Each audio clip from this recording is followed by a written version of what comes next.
Shalom dan puji Tuhan saudara atas kebaikan Tuhan pada setiap kita, sehingga pagi ini dengan izin Tuhan kita boleh bangun dengan nasihat, pikiran cergas dan semangat yang berkobar-kobar untuk melayani Tuhan. Untuk memulai renungan kita, mari kita berdoa. Bapa Syurgawi, terima kasih atas kebaikan-Mu karena bersama dengan kami pada pagi ini, sementara kami mendengar mempelajari firman Tuhan. Dalam nama Yesus kami berdoa. Amin. Saudara dan saudari yang dikasihi dalam Kristus, tajuk renungan kita pagi ini ialah merasa terancam. Apakah Anda merasa terancam karena Yesus telah mengubah sahabat kita menjadi manusia yang baru?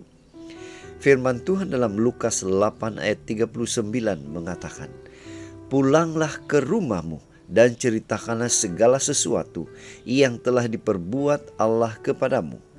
Orang itu pun pergi ke seluruh kota dan memberitahukan segala sesuatu yang telah diperbuat Yesus atas dirinya.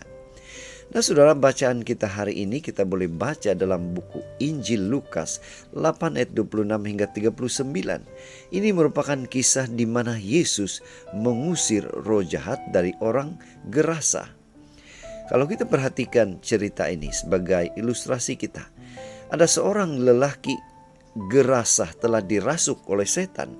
Hidupnya menjadi liar, dia tidak berpakaian, tinggal di perkuburan, dan setan sering menyeretnya sehingga dia dirantai dan dibelenggu.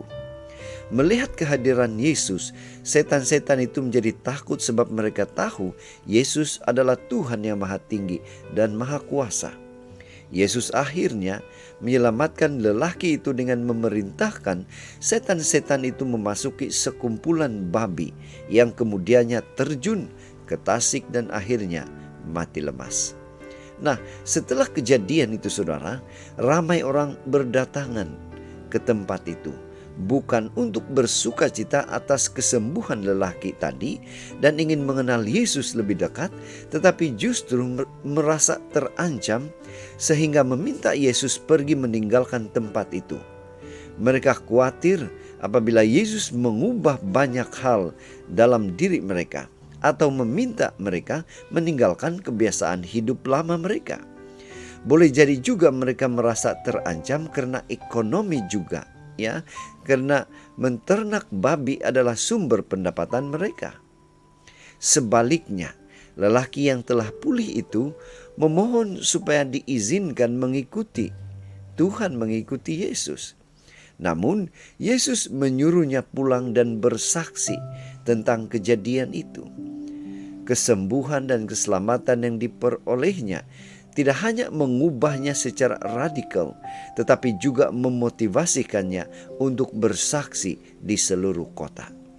Saudara, apa aplikasi renungan ini untuk kita? Tuhan menawarkan keselamatan kepada semua orang. Namun, keselamatannya justru boleh dianggap ancaman bagi jiwa yang tidak mau diubahkan.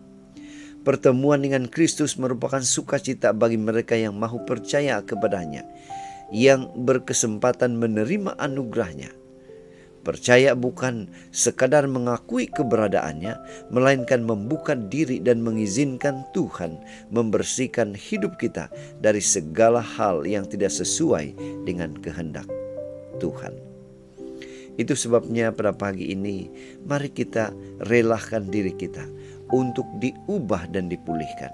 Mari kita sambut keselamatan yang Tuhan tawarkan dengan penuh sukacita. Inilah doa dan harapan kita saudara.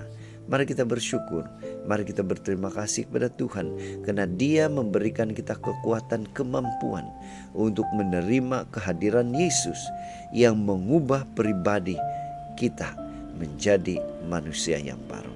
Mari saudara, kita tetap setia, tetap semangat, tetap positif, tetap sehat bersama dengan Tuhan sampai Maranatha. Tuhan memberkati kita. Mari kita berdoa. Bapa Syurgawi, terima kasih karena Engkau hadir di tengah-tengah kami. Engkau membersihkan kami. Engkau mengubah hidup kami menjadi manusia baru. Terima kasih memberikan kami kekuatan untuk tetap percaya, meyakini, dan menerima kasih karunia Tuhan ini. Dalam nama Yesus kami berdoa.